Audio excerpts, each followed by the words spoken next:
Welcome to the Revival and Reformation website.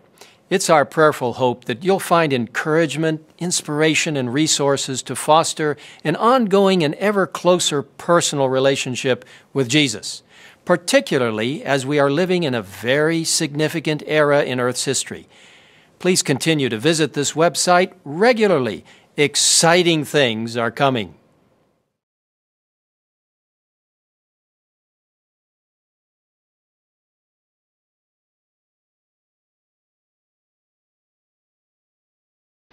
Nós começamos hoje, ó Deus, uma semana de oração,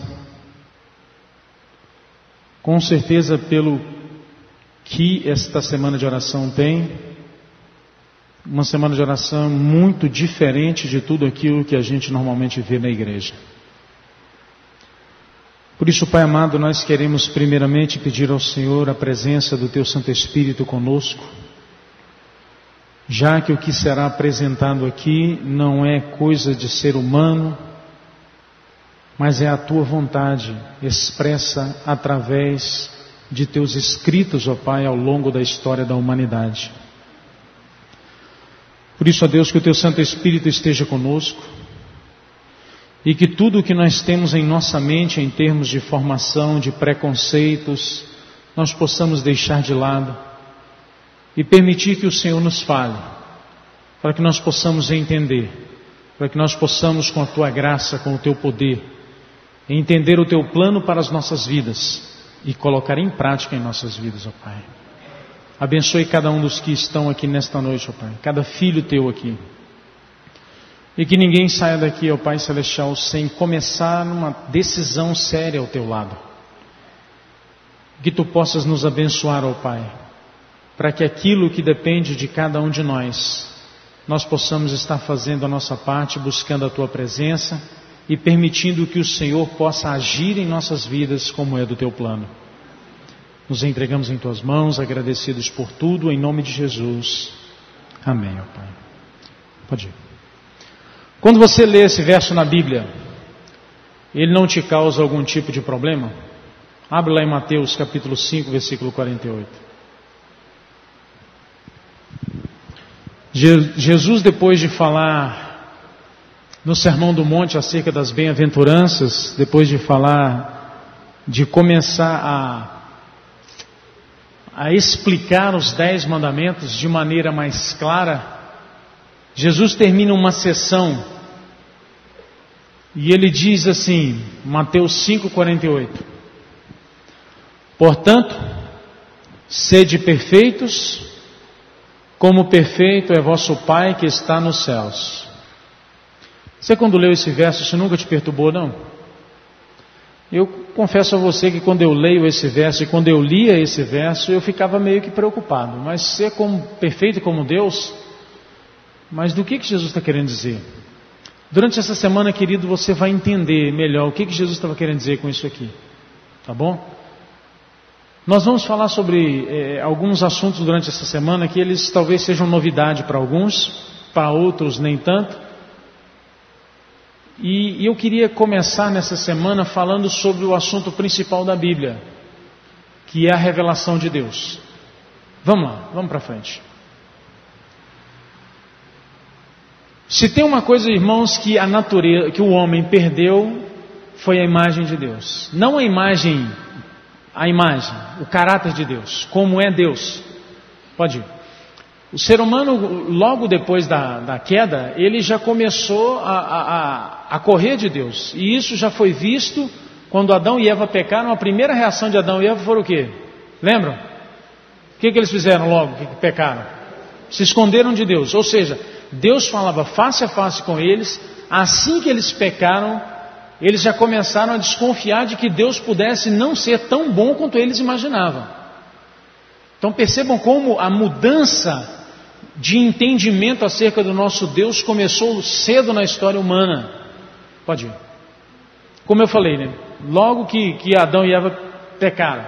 E o que o ser humano começou a perder com isso? A imagem de um Deus de amor. Esse Deus de amor, o ser humano começou a perder, porque ninguém foge de alguém que ama. Ou foge? O que vocês acham? Sim ou não? Bom, eu acho que não. Eu pelo menos não consigo fugir de minha esposa e de meus filhos. Pelo contrário, eu fujo para eles. Quando eu tenho concílios de 4 dias, 5 dias e eu estou longe da minha família, sinceramente, depois do segundo dia eu já estou que não aguento mais ouvir ninguém falar na frente. Estou doido para ver minha família. Eu fui para Camp Jovem, fui para Aventuri. O primeiro dia é bom demais, segundo dia é bom demais, no terceiro dia, irmão, não estou aguentando ver ninguém. Quero ver minha família e meus filhos. Então você não foge de alguém que você ama, você foge para a pessoa. Adão e Eva fugiram, porque já não tinham mais a visão de Deus, a visão correta de Deus, a imagem correta de Deus. Pode ir. E olha que Deus falava, como eu disse, face a face. E ainda assim essa imagem foi se desenvolvendo de maneira errada. Pode ir. E pouco tempo depois disso, essa imagem de Deus estava tão errada que o homem começou a adorar tudo quanto é coisa, adorava tudo quanto era coisa, tudo era motivo de adoração, que Deus teve que trazer o dilúvio. Depois, pouco tempo depois do dilúvio, assim que Deus falou para Noé, olha, não vai haver mais dilúvio, a terra não vai ser destruída. Ainda assim o homem fez a Torre de Babel, porque o homem não confiava que Deus pudesse cumprir sua palavra. Ou seja, Deus não pode não cumprir, então a gente faz uma torre bem alta, mais alta que as montanhas, que por mais que a água resolva subir, como subiu no passado e cobriu, agora não cobre mais. E isso também foi uma das causas da destruição de Sodoma e Gomorra, porque o homem se distanciou tanto de Deus, que ele já trazia muito mais a imagem de Satanás do que a imagem de Deus. Eram crias do inimigo na terra. Pode ir. Agora imagine, queridos, depois de 4.000 anos da entrada do pecado na terra, como é que você acha que estava a terra nos dias em que Cristo Jesus veio aqui? A terra estava, tudo o que acontecia era Deus. Lembram quando Jesus passou por um cego de nascença e os discípulos disseram assim para Jesus: quem foi que pecou para que esse aí nascesse cego? Ou seja, alguém tem que ter sido culpado, porque Deus estava castigando alguém ali e aquele nasceu cego. Mas se ele nasceu cego, ele não era pecador desde que ele nasceu. Então quem foi? Deus estava castigando aquele cego ali por causa de quem? Então essa concepção, irmãos, era a concepção completamente errada de Deus. E nesse contexto Jesus nasceu. Pode ir. Foi dessa maneira que Jesus nasceu. Só que antes disso eu queria dar um tempo nisso aí para falar com você das 3 maneiras que Deus se revela ao ser humano. Pode ir. Pode dar mais 2. Deus só se revela dessas maneiras aqui, irmãos. Deus se revela através da natureza. Talvez você nunca tenha ouvido falar que Deus se revela através da natureza. Essa semana você vai aprender como é que Deus se revela através da natureza. Deus se revela através dos profetas, a Bíblia e o espírito de profecia. E Deus se revela através de Jesus, a maior de todas as revelações. Essa história que a gente vê por aí afora, irmãos, de que todo dia um cidadão tem revelação, Deus está me dando uma revelação. Já está acabando?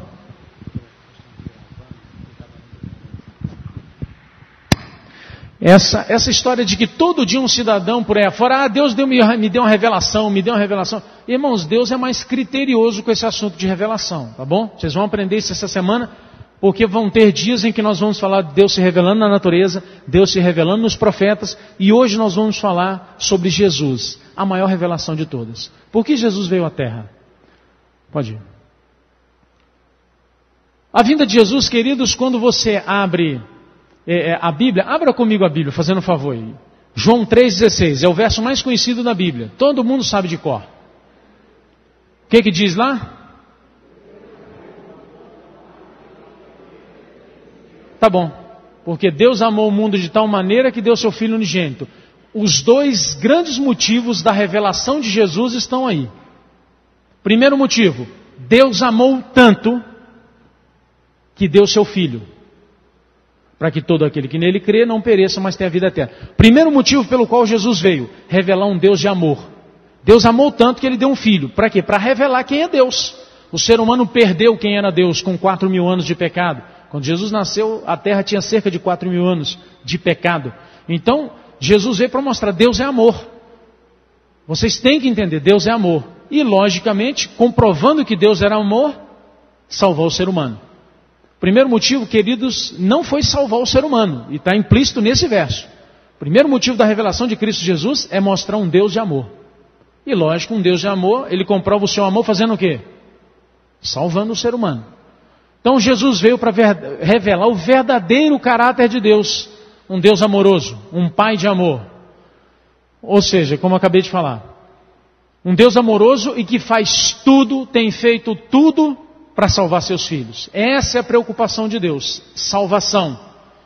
Tá bom? Tem gente preocupado e acreditando que Deus tem que me dar tudo nessa terra porque Deus me ama. E às vezes o tudo que Deus me der nessa terra vai ser o motivo para a minha perdição. Então Deus não vai me dar. Deus me ama e o primeiro motivo e da comprovação do amor dele por mim é me salvar. Como? Bom, aí vai depender, né? Tem gente que vai, para poder ir para o céu vai ter que morrer pobre. Porque dinheiro para ele ia ser um inferno. Tem gente que para poder ir para o céu vai ter que morrer solteiro. Porque de repente mulher na vida dele ia ser um inferno. Irmãos, são fatos. Lembra de Jesus falando, querido, é preferível que você entre no céu o quê? Cego, coxo, aleijado, mas entrar, do que não entrar. Então se você não entende muito as coisas que te acontecem, você procurando ser fiel a Deus, não jamais deixe espaço para a sua vida, para o duvidar de que o Deus de amor está guiando a sua vida. Ele está guiando a sua vida. É um Deus de amor.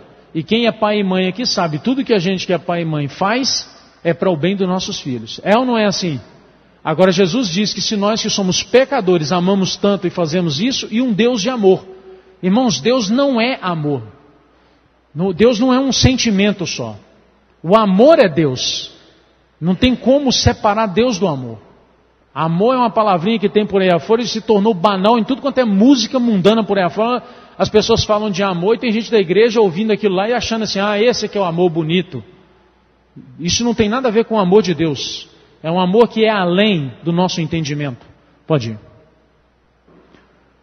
E mostrar ao mundo, um dos motivos também da vinda de Jesus, mostrar ao mundo o contraste entre a natureza espiritual e uma natureza carnal. Tem um incidente muito interessante acerca da vida de Jesus. Muito interessante.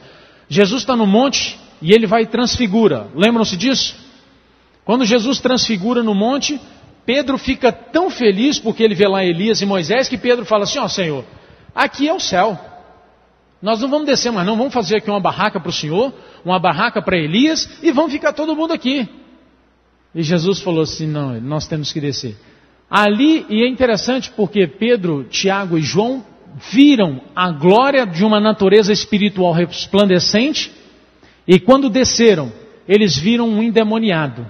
Que o pai chegou perto de Jesus e falou assim, Senhor, por favor, cura meu filho, porque os teus discípulos que aqui estão não puderam. E é interessante, irmãos, que ali Pedro, Tiago e João puderam perceber a distância que há entre a natureza espiritual de Deus e a natureza humana, carnal, sob o domínio do inimigo. Você vai entender durante essa semana por que eu estou mencionando isso aqui. Pode ir. E hoje você vai entender também. E outro motivo pelo qual Jesus veio, ser o exemplo de uma vida espiritual, como os verdadeiros adoradores que Deus procura.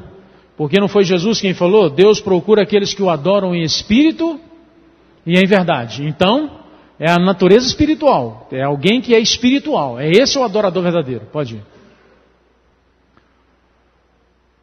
E mostrar, Jesus também, quando veio aqui, veio ensinar de maneira clara e mostrar, como eu acabei de comentar, aonde a natureza espiritual leva o ser humano e para onde a natureza carnal leva o ser humano. Nós vamos ler alguns versos na Bíblia daqui a pouco para você saber qual é a sua natureza. Vamos lá, 1 Coríntios capítulo 13, versículo de 1 a 7. São versos bem conhecidos da Bíblia. E é interessante a colocação que Paulo faz de uma natureza espiritual e de uma natureza amorosa, como ele coloca as duas mais ou menos no mesmo nível. Porque em 1 Coríntios 13, Paulo fala do amor. Em Gálatas 5, 22 e 23, Paulo fala do Espírito. E se você pegar essas duas listas e for estudar em casa, você vai ver que elas são similares entre si. Vamos lá? 1 Coríntios 13, versículo de 1 a 7. Ainda que eu falasse a língua dos homens e dos anjos, se eu não tenho amor, sou como um bronze que soa ou como um símbolo que tine. Ainda que eu tenha o dom de profecia e conheça todos os mistérios e toda a ciência, ainda que eu tenha toda a fé, de tal maneira que transporte os montes, se eu não tiver amor, nada sou. ainda que distribuísse toda a minha riqueza para o sustento dos pobres, e ainda que desse o meu corpo para ser queimado, se não tiver amor, de nada valeria. Aí ele começa a dizer o que é o amor. O amor é paciente, o amor é bondoso, o amor não arde em ciúmes, o amor não se orgulha, o amor não é soberbo, o amor não se porta com indecência, o amor não busca seus próprios interesses, o amor não se irrita, não se considera com o mal, não se alegra com a injustiça, mas se alegra com a verdade. O amor tudo tolera, tudo crê, tudo espera, tudo suporta. Vocês já devem ter ouvido alguém falar aqui na igreja de que no lugar onde está a palavra amor, se você tirar a palavra amor e colocar Jesus, você consegue ler esse relato sem problema nenhum. Consegue ou não consegue? O que você acha? Jesus tudo suporta, tudo crê, tudo espera, não se alegou com a injustiça, se alegrava com a verdade, não buscava seus próprios interesses, não se irritava e tal. Jesus era assim? O que vocês acham? Era ou não? E se você agora tirar a palavra amor e colocar o seu nome? No meu caso aqui, irmãos, eu não sei se eu chego nem ao verso 2. Mas tudo bem. De repente você consiga chegar até o 4 ou 5. E amém por isso. Paulo está falando do amor. Vamos lá para Gálatas agora, 5:22.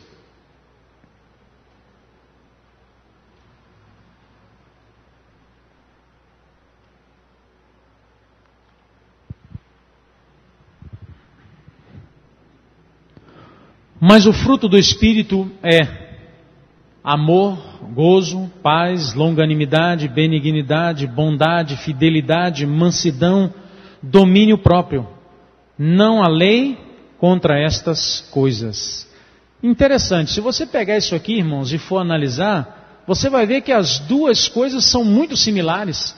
Os dons do Espírito, e é interessante porque a Bíblia não fala em frutos, ela fala como se fosse vários, apesar de estar dando vários frutos aqui. Ela fala só de um fruto. Você pega aí, você vai ver, o fruto do Espírito é.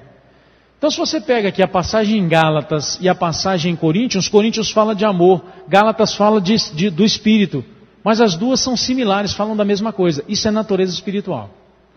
Agora eu não sei o quanto a sua natureza consegue se encaixar nisso aí, meu querido irmão ou irmã.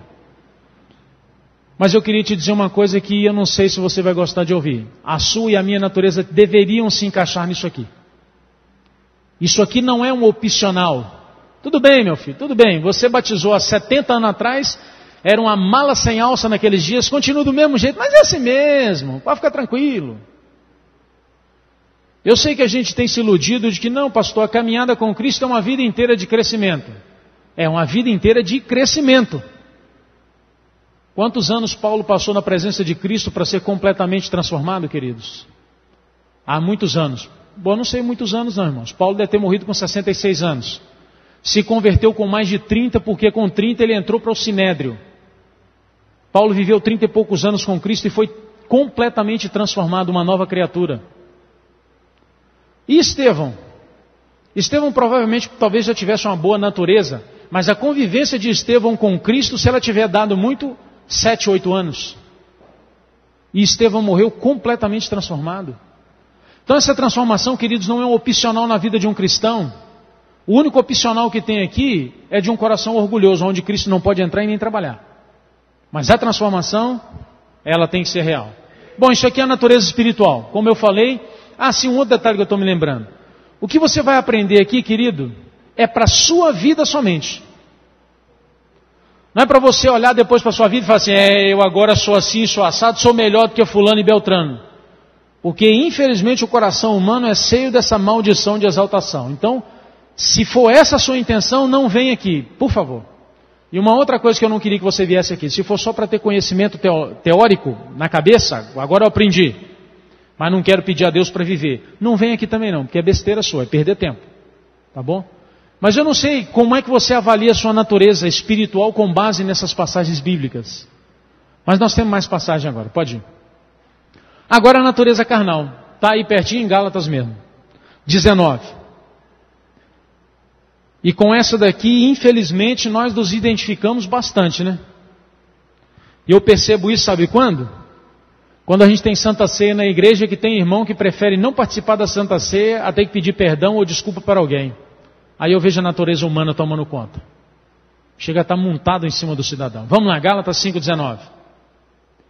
As obras da carne são manifestadas, as quais são prostituição, impureza, lascívia, idolatria, feitiçaria, inimizades, contendas, ciúmes, iras, facções, dissensões, invejas, bebedeiras, orgias e coisas semelhantes a estas, contra as quais vos previno como antes já preveni, que os que praticam tais coisas não herdarão o quê? Queridos, palavra dura isso aqui. Os que vivem desta maneira, com uma natureza carnal, eles podem achar que estão indo para qualquer lugar, menos para o céu. 2 Timóteo agora, capítulo 3. Talvez você esteja se perguntando, pastor, o que isso tudo tem a ver com a minha vida?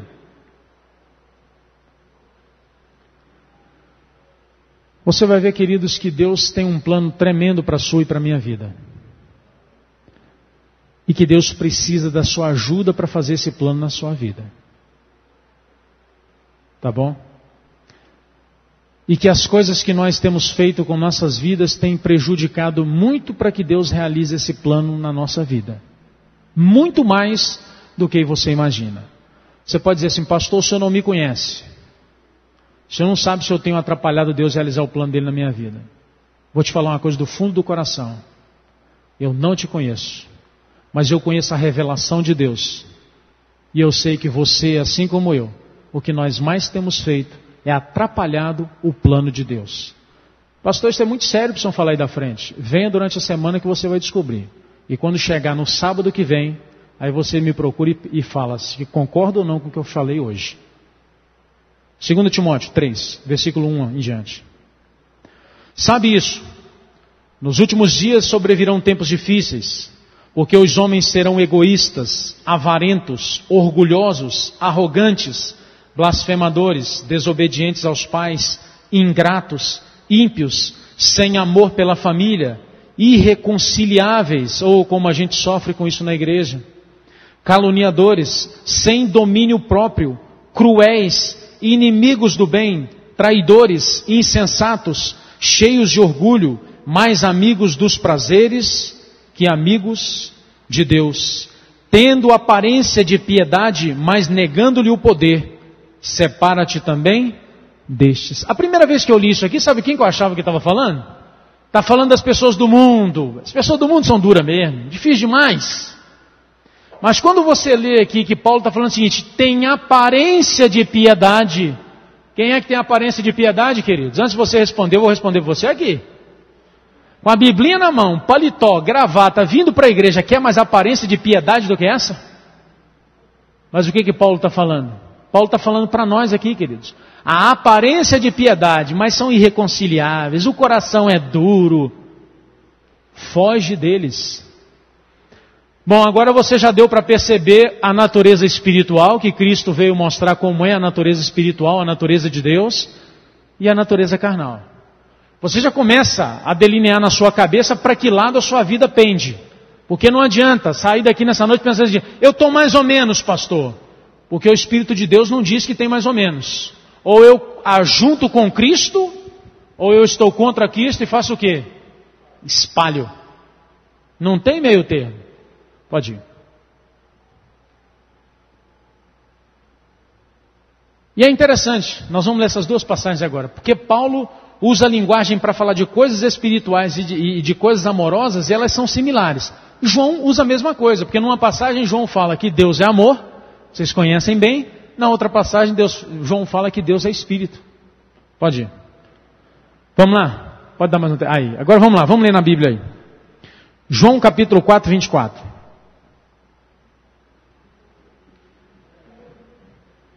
É porque se a gente quiser abrir, ir da frente para trás, se a gente tirar de frente para trás, é melhor. João 4, 24, depois nós vamos para a última lá, que é a primeira no caso que é João. João diz assim, Deus é Espírito, E é necessário que os seus adoradores o adorem em espírito e em... Agora 1 João, lá no finalzinho da Bíblia.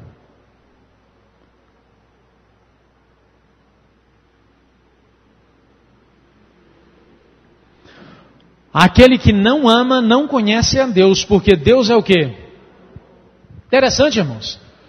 João e como Paulo apresentam Deus como amor, Deus como espírito, natureza espiritual, natureza amorosa. Apresentam de maneiras similares. Irmãos, isso é tudo o que Deus quer restaurar em nós.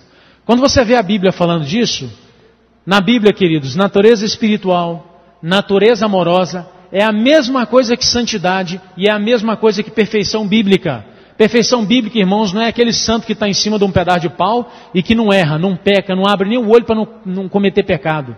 Isso não é perfeição bíblica. Você vai entender melhor o que é perfeição bíblica durante essa semana inteira. Mas no desenvolvimento da sua natureza espiritual, natureza amorosa, você está no caminho de santidade. E a sua perfeição bíblica é como Deus espera. Agora, para você avaliar se a sua natureza é espiritual ou a natureza amorosa, você tem que ir para aquelas passagens que nós lemos. E aí é só você que pode responder para você. Não adianta você ficar pensando, pastor, eu não sou daquele jeito não, mas também nem os pastores da igreja são. Tá, então quer dizer que se os pastores da igreja estiverem tudo indo para o inferno, você vai dar a mão com ele e vai felizinho da vida, porque os pastores estão indo, eu também vou. Queridos, eu fico muito feliz quando eu falo, sabe por quê? Porque quem foi o alvo que Deus deixou para nós? Você está aprendendo hoje por que Jesus veio. E um dos motivos que ele veio foi para isso tudo que você está aprendendo aqui até agora. Foi para mostrar para você o que é uma natureza espiritual, como a dele. O que é uma natureza amorosa, como a dele. Ele é um modelo, não é pastor Júlio, não é pastor Kleber, não é pastor. O seu modelo é Cristo Jesus. E cuidado em seguir pastor, viu? Muito cuidado. Porque se o pastor estiver cometendo erro, você vai atrás, porque não, aí também ele está, então está tudo certo. Deus não vai importar com isso. A palavra de Deus, queridos, ela não muda por minha causa ou por sua causa. Nem por causa de pastor Bullion, de pastor Mark Phelan, de pastor Ian Paulsen, por ninguém. A palavra de Deus é acima de qualquer pastor. Tá bom? Pode ir. Desenvolvimento da sua natureza espiritual, natureza de Deus, ou desenvolvimento da natureza carnal, que é a natureza satânica. Amanhã nós vamos entrar mais um pouquinho de detalhe, com mais detalhes acerca dessas duas coisas aqui. Pode ir. Eu queria que você lesse essa pergunta para você. Eu estou desenvolvendo uma ou outra natureza. Qual? Adão preferiu ouvir a uma serpente do que a Deus. E nós? Aí você pode estar se perguntando assim, mas pastor, eu tenho que estar ajudando a desenvolver essa natureza? Tem. Era muito bom a gente chegar e sentar e falar para Deus assim, Senhor, eu vivo brigando com meus irmãos, mas o Senhor não muda a minha natureza, né, Senhor? Então, enquanto o Senhor não muda, tudo bem, eu vou continuar brigando, mas está tudo tranquilo, né, Senhor? Beleza, hein? Senhor, de vez em quando eu minto, eu falo uma mentirinha pequenininha, mas o Senhor não me mudou, isso ainda não tirou isso da minha vida, então enquanto eu continuar mentindo, está tudo bem, né, Senhor? Porque o Senhor não fez por mim ainda. Ei, irmãos, essa postura do ser humano, de não ter coragem de reconhecer seus erros, suas falhas, para buscar em Deus uma atitude diferente, ela é muito cômoda, mas ela é pecado. Você vai entender melhor isso durante essa semana, tá bom? Mas eu queria te dizer uma coisa, você está ajudando Deus a desenvolver a sua natureza. Eu vou ser salvo então por causa disso, pastor? Não, pelo contrário. Você pode morrer, na hora que você está para morrer, você clamar a Deus profundamente perdão pelos seus pecados, vai ser perdoado e vai ser salvo. Mas eu posso me perder por causa disso, pastor? Pode. Isso aí pode. Porque você não é julgado pelas obras, não. Para salvação. Mas você é condenado por elas. Afinal de contas, Belsazar foi julgado pelo quê? Lembram? Belsazar pesado foste na balança e foi achado o quê? Belsazar não ia ser só pela ação dele não, mas ele foi condenado por elas. Então não se esqueça disso, tá bom? Isso aqui não é para você ser salvo, não. Mas é para você entender que você pode estar atrapalhando Deus em te salvar. E aí é pecado. E você vai entender mais durante essa semana. Eu posso te garantir uma coisa. Não podia nem falar isso hoje, não, para você não ficar assustado. Mas o que você vai ouvir aqui durante essa semana, meu querido irmão, eu duvido muito que você já ouviu na sua vida. Vai ter pancada aqui para você sair dessa igreja e chorar. Silvano sabe do que eu estou falando. Tinha dia que eu saía da sala de aula e ia para um canto chorar e pedir perdão a Deus por tudo que eu tinha feito, que eu estava atrapalhando o plano de Deus na minha vida. E você vai sair daqui assim tem dia. Vamos lá. Mas é para o seu bem, tá bom? Agora imagine uma coisa. Se quando Jesus nasceu e veio revelar isso tudo que eu falei aqui até agora, mostrar um Pai de amor, mostrar um Deus que quer colocar em nós uma natureza espiritual e tal, a Terra tinha 4.000 anos de pecado. E já a imagem de Deus era horrível.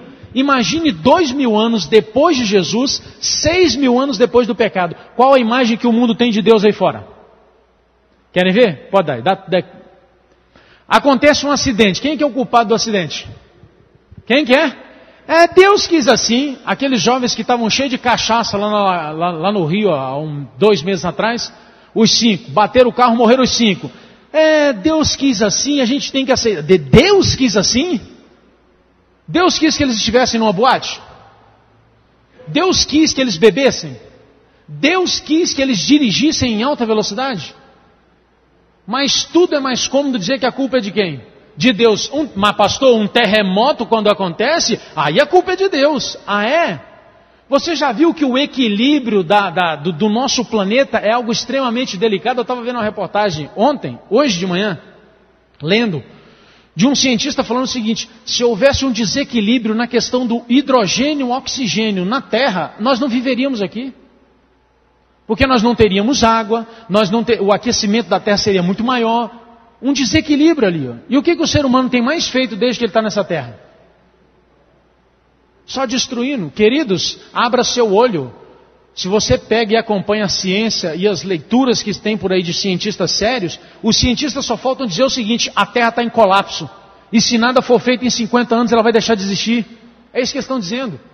Eu vi uma reportagem um dia desde de um cientista dizendo o seguinte: se hoje nós quisermos reverter os processos da natureza, se a gente gastasse hoje $1 milhão por dia, em questão de 2 anos a gente conseguia reverter o que foi feito de errado até hoje. Se nós não fizermos isso agora, daqui a 1 ano, nós vamos ter que gastar $5 milhões por dia, e eu não sei se nós vamos conseguir reverter o processo da Terra. Então, queridos, um terremoto quando acontece, o ser humano está completamente culpado. É igual quando vem enchente. Aqui agora, essa região acontece pouco. Na minha cidade já começou. Vocês viram jornais há poucos dias atrás. É a região do Vale do Rio Doce ali. Ó. É gente debaixo d'água e tal. Mas vai lá para você ver. O rio passa aqui. Ó. Aqui passa o rio. Eles põem a pilastra aqui. Ó, dentro d'água. Aí vem a enchente. Ai meu Deus, Deus quis. Deus quis o quê? Deus fez o rio com o leito dele. E é como eu acabei de falar. Ao longo da história bíblica, irmãos, Deus tem transmitido esta mensagem de um Deus de amor através de seus servos. Olha o que o Espírito Santo nos diz. O mais forte argumento em favor do Evangelho é um cristão que faz o quê? O mais forte, pode dar mais 2 cliques aí que só vai intensificar essas 2 cores aí. O mais forte argumento, queridos, em favor do Evangelho não é saber dar estudo bíblico. Não é eu sei tudo de Apocalipse. E se eu fizer uma classe bíblica na igreja de Apocalipse, eu deixo todo mundo de queixo caído. Não é isso o mais forte argumento em prol do Evangelho.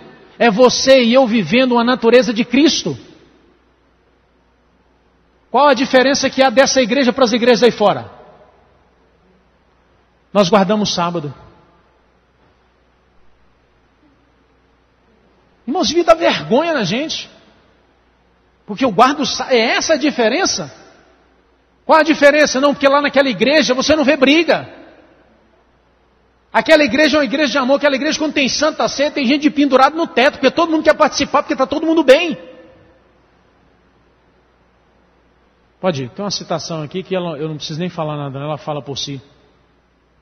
Se nos humilhássemos perante Deus, e fôssemos bondosos, corteses, compassivos, piedosos, isso é natureza o quê, queridos? Que natureza que é essa?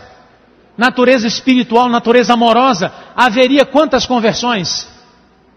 uma centena, aonde hoje há uma. Nós findamos um ano aqui nessa associação, a gente batizou 1.100, 1.200, oh glória! Agora eu fico pensando, se nós vivêssemos isso aqui, essa igreja está findando esse ano com 22 batismos. Você já pensou se vivesse isso aqui, nós teríamos 220 pessoas aqui? 200, onde a gente enfia esse povo? Nós teríamos um bom problema para resolver.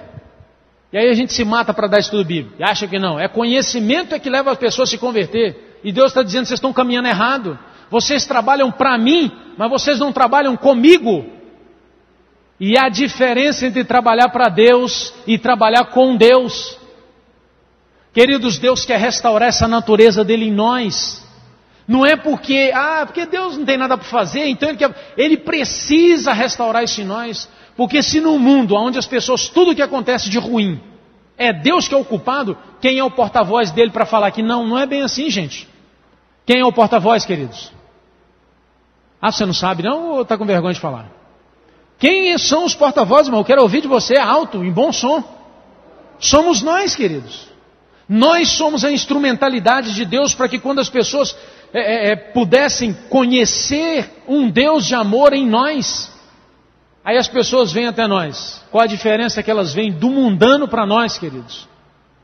A diferença nossa para o mundano é que nós às vezes usamos paletó e gravata, as mulheres usam saia comprida e andamos com Bíblia. Porque a nossa natureza é a mesma. Eu fico impressionado com um irmão que mora aqui, ele dá estudo bíblico lá no Santa Cruz. Por que ele vai dar estudo bíblico lá na Cochinchina se ele mora aqui? É simples, porque a casa dele é um inferno. Ele vai falar para o vizinho dele de Jesus? O vizinho dele vai falar assim, quem? Quem? Jesus? Mas na sua casa tem Jesus? Tem. E é aquele inferno? Estou fora. Minha casa não tem Jesus e é mais tranquila. Olha que derrota para o Evangelho, queridos. Não adianta ter plano, não adianta ter alvo, não adianta ter nada. Enquanto nós não fomos transformados para ser um instrumento de Deus, e por isso Deus passou 3 anos aqui nessa terra, 3 anos e meio, só com os discípulos. Ele ia pregar para a multidão, mas os ensinamentos para os discípulos. E quando ele foi para o céu, falou para os discípulos, olha, vocês ainda precisam se converter. Lembra o que ele falou para Pedro? Pedro, quando você se converter, faz o quê? Cuida das minhas ovelhas. Jesus não falou, Pedro, quando você se converter, cuida do seu trabalho, tá bom? Sua fábrica, sua indústria, sua padaria, sua o quê? Não. Pedro, quando você se converter, cuida da única coisa que eu tenho na terra, minhas ovelhas. Mas você precisa se converter, Pedro. Queridos, Jesus gastou o tempo dele, veio aqui para te salvar e para me salvar, mas para primeiro mostrar quem é Deus. Deus ama, Deus é amor. O mundo aí fora não sabe quem é Deus. O instrumento que Deus tem é você e eu. Aí quando as pessoas vêm para nós, fora quando não vêm para nós para procurar ouvir falar de Deus, e quando só ouve assim, porque a vida está feia mesmo, a coisa está ruim demais, e não sei o que, e não sei o que lá e tal. Além de não mostrar um Deus de amor, ainda vai reclamar da vida até. E aí a gente fica, nossa igreja cresce pouco, né? Também não se confunda com essas por aí afora que crescem muito, não, porque não ensinam nada também, né? Tem nada para fazer, tem nada para seguir, não tem Bíblia, não tem nada, aí também cresce. Mas o crescimento de Deus está aqui, ó. Se fôssemos bondosos, corteses, compassivos, piedosos, amorosos, haveria uma centena de conversões. E não foi isso que aconteceu com os apóstolos? Foi ou não foi? Queridos, com todo o respeito que eu tenho por Pedro, você já pegou o sermão de Pedro em Atos 2?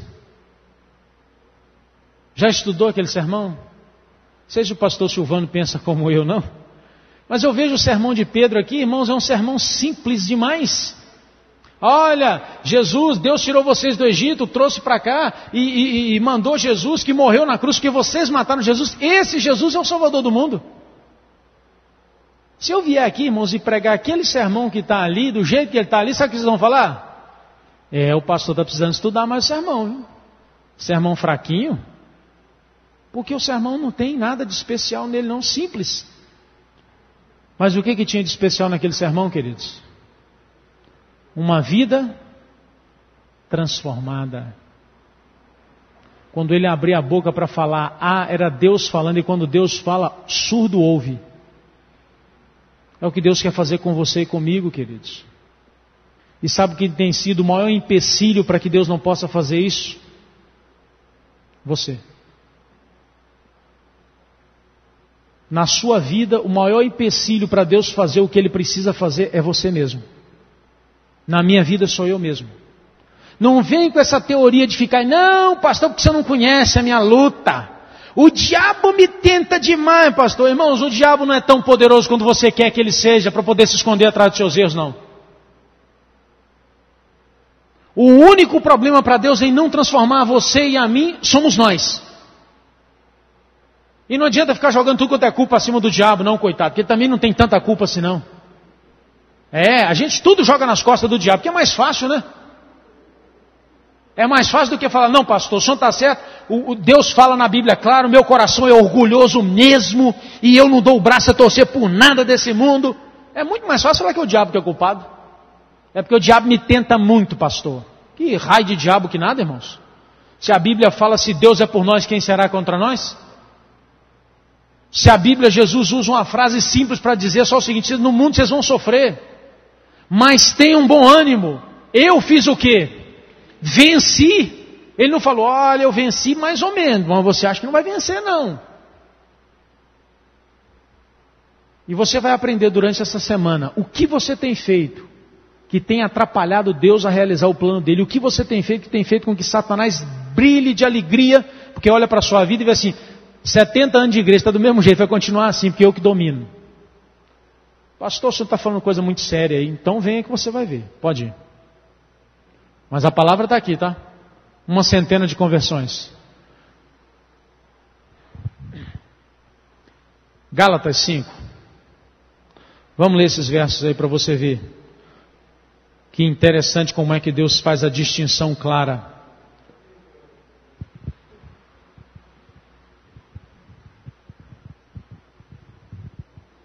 Gálatas 5, eu vou lendo, tá? 16. Mas digo, andai no Espírito, e não cumprireis os desejos do quê? Se eu andar no Espírito, eu não vou cumprir os desejos da carne. Porque a carne anseia o que é contra o Espírito, e o Espírito contra a carne, e se opõem um ao outro para que não façais o que quereis. Versículo 24 e 25. E os que são de Cristo Jesus crucificaram a carne com suas paixões e desejos. Se vivemos pelo Espírito, andemos da mesma forma pelo Espírito. Romanos agora. Paulo está colocando claro aqui, irmãos, que aqueles que são de Cristo, a carne foi crucificada. A natureza carnal ficou para trás. Romanos 1. Portanto, agora já nenhuma condenação há para os que são de Cristo Jesus, que não andam segundo a natureza carnal, mas segundo o Espírito. Versículo 6. Porque a inclinação da carne é morte, mas a do Espírito é vida e paz. Versículo 9, entretanto, vós não estáis na carne, mas no Espírito, se é que o Espírito de Deus habita em vós. E se alguém não tem o Espírito de Cristo, esse tal não é dele. Versículo 13 e 14. Porque se viverdes segundo a carne, morrereis, mas se pelo Espírito mortificardes as obras do corpo, vivereis, porque todos os que são guiados pelo Espírito de Deus são filhos de Deus. Sabe o que é interessante que Paulo está falando aqui? Nas obras do corpo, quem vive por elas vai morrer, natureza carnal. Queridos, Deus quer usar isso aqui para controlar tudo isso aqui. Satanás quer usar tudo isso aqui para controlar o que está aqui. Olha como é que é inverso. Você vai entender melhor essa semana. Mas eu posso te dizer, o que o mundo mais precisa hoje é ter a concepção certa de Deus. Porque quando o mundo tiver a concepção certa de Deus, vendo isso na sua e na minha vida, as pessoas vão se entregar a Deus. E aquela profecia de 100 conversões, aonde tem uma, vai se cumprir. Eu não sei em quantas pessoas Deus vai conseguir fazer isso. Mas uma coisa eu te garanto, quem vai estar vivendo no fim dos tempos na presença do Senhor, Deus teve a oportunidade, a permissão de fazer isso na vida deles. Isso eu tenho certeza. Pode ir. Estamos crescendo, irmãos, e desenvolvendo a natureza espiritual, amorosa, como a de Deus? Ou estamos regredindo? e descendo à natureza humana, animal, carnal e satânica. Chega em casa depois e leia aquelas duas passagens de Coríntios e depois a de Gálatas 5:22. Lê essas passagens que nós vimos aqui e veja devagar na sua vida quais daquelas características ali são mais apresentadas. E você vai poder responder isso aqui. Imagem e semelhança de Deus ou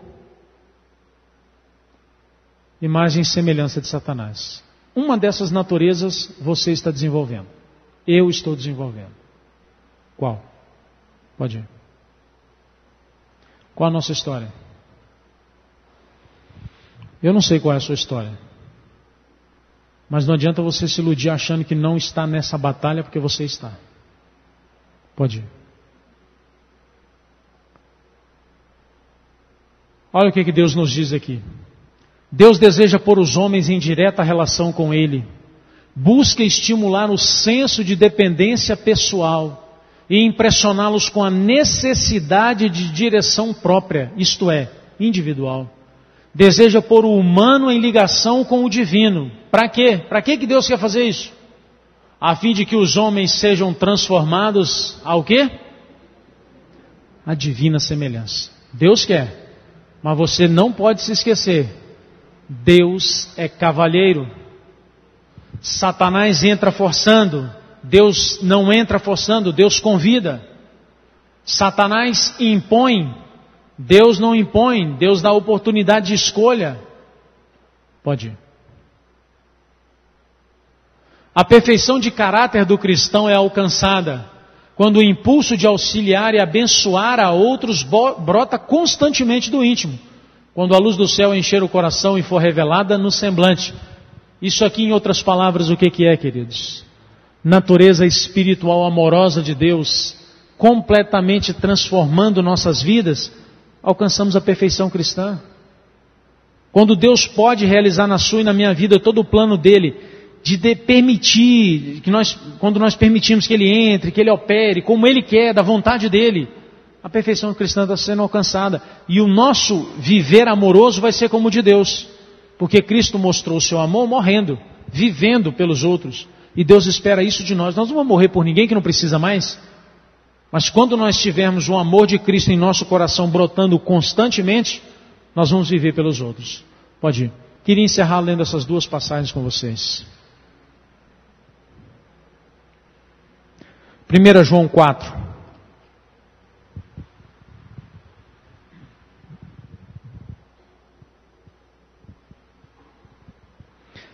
Quando você procura, só te lembrando, você vai entender tudo isso dessa questão de Deus querendo colocar a natureza dele em nós, a natureza espiritual dele, restaurar isso em nós que se perdeu no Éden, para que o mundo entenda melhor isso aí. Você vai entendendo isso tudo quando você for entendendo os outros temas da semana. Como eu falei, essa sequência de temas que nós temos, aí você vai entender melhor, tá bom? Versículos 7 a 12. Amados, amemo-nos uns aos outros, porque o amor procede de Deus. Aquele que ama é nascido de Deus e conhece a Deus.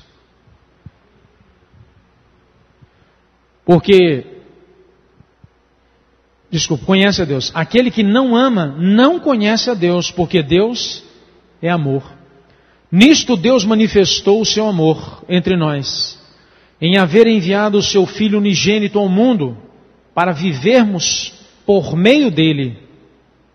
Nisto consiste o amor, não em que nós tenhamos amado a Deus, mas em que Ele nos amou, e enviou o seu Filho como propiciação por nossos pecados. Aqui, João coloca novamente a ordem. Primeiro Deus amou, depois Ele salvou.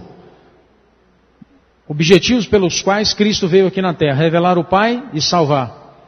Amados, já que Deus nos amou de tal maneira, nós também devemos amar uns aos outros. Ninguém jamais viu a Deus. Se nos amarmos uns aos outros, Deus permanece em nós e o seu amor está aperfeiçoado em nós. Deu para entender o que João está dizendo aqui, irmãos? Se assim como Cristo foi amor e viveu em amor, se nós vivermos assim também, nós estaremos cumprindo o plano de Deus na terra.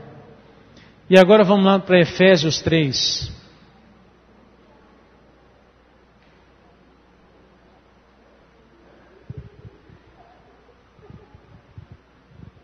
Efésios 3, 16 a 19. A fim de que, conforme a riqueza da sua glória, sejais firmados com poder pelo Espírito no homem interior. É uma obra que Deus precisa fazer no nosso interior.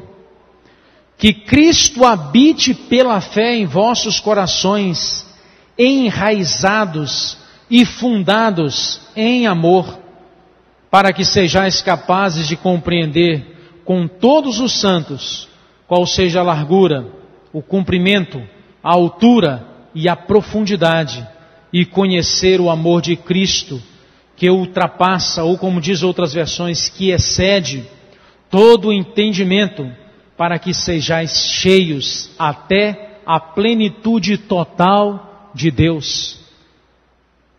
Queridos, em outras palavras, e amanhã nós vamos continuar nesse mesmo tema.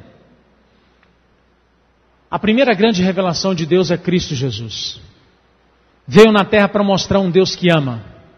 E esse é o primeiro ponto. Ele não precisava me salvar. Só de eu saber que eu tenho um Deus de amor, eu viveria melhor nessa terra. Viveria ou não viveria? Com certeza, saber que tem um Deus que está preocupado comigo, que quer cuidar de mim. Então Jesus veio para revelar isso. Nós temos um Pai de amor. Um Deus de amor, e que está procurando nessa terra filhos adoradores verdadeiros, que adoram em espírito e adoram em amor, que vivem uma vida de amor. Deus quer restaurar isso em nós, porque nós perdemos isso com o pecado, o mundo perdeu isso com o pecado, e para o mundo se voltar para Deus, as instrumentalidades de Deus na terra somos nós. Agora, querido, eu espero que você saia daqui se perguntando qual natureza você tem se desenvolvida na sua vida. A natureza amorosa? É uma natureza similar à de Cristo? Você percebe isso? Uma natureza que cresce? Um detalhe, irmãos. Nós estamos findando 2006. Sua vida espiritual do começo de 2006 para o fim de 2006 continua do mesmo jeito? É impossível, isso não podia estar acontecendo. Sua natureza humana, no começo do ano, era de um jeito, continua até hoje do mesmo jeito. Nervoso, bravo, irritadiço e tal, brigador, rancoroso, está do mesmo jeito. Querido, eu queria te dizer então, se isso é a história, nós estamos desenvolvendo a natureza carnal. E eu queria dizer uma coisa para você sair daqui pensando. O inimigo tem usado coisas muito mais sutis do que você imagina, para que a sua natureza espiritual não se desenvolva. Eu sei que quando a gente pensa no inimigo usando armas para vencer a gente pensa, o inimigo quer me levar a quebrar o sábado, quer me levar a roubar, quer me levar a adulterar, quer me levar a isso. Ele não quer nada disso. Ele tem outras armas muito mais sutis e que tem muito efeito, e efeito muito mais poderoso do que a gente imagina. Que Deus abençoe sua vida. Durante essa semana você vai conhecer mais acerca de Deus se revelando na natureza. Deus se revelando através dos profetas. E Deus mostrando para você o plano dele para a sua vida. De fazer com que a sua natureza espiritual seja realmente desenvolvida. Para que você possa olhar para a sua vida e deitar em sua casa e saber, não, Deus está podendo desenvolver na minha vida a natureza espiritual. Então eu espero em Deus que isso seja a sua história, tá bom? Que Deus te abençoe. Se você tiver alguma dúvida, quer alguma coisa me perguntar, eu vou estar na porta cumprimentando vocês e estarei respondendo com o maior prazer. Vamos nos colocar de pé. A gente ia cantar, mas nós demoramos muito hoje no começo, então nós vamos encerrar sem cantar hoje. Amanhã a gente canta. Mas lembre-se, natureza espiritual, Deus quer e precisa restaurar isso na sua vida. Bondoso Deus e Pai, Pai Celestial, a Tua palavra está cheia de versos aonde o Senhor nos diz que quer restaurar em nossas vidas uma natureza amorosa, espiritual, como foi em Cristo Jesus o nosso exemplo. O mundo precisa ver, ó Pai Celestial, que teus filhos realmente são diferentes, ó Pai. Eles têm uma natureza diferente. Mas infelizmente tu sabes, quando olha para a nossa vida, as pessoas do mundo não veem muita diferença. Infelizmente, ó Pai. Mas durante essa semana, ó Deus, nós esperamos aprender um pouco mais do teu plano, da tua vontade. Aprender também um pouco mais das artimanhas do inimigo e que tem feito com que a nossa natureza espiritual não se desenvolva. Para que ao findar essa semana, ó Pai, nós tenhamos uma decisão firme ao teu lado. Para que a natureza espiritual amorosa que o Senhor quer desenvolver em nós, o Senhor tenha liberdade para poder realizar esta obra, ó Pai. Leva-nos em paz para os nossos lares, ó Deus. E traga-nos amanhã para poder continuar esse estudo que é uma sequência, para que assim possamos entender melhor o teu plano para as nossas vidas. Em nome de Jesus. Amém, ó Pai.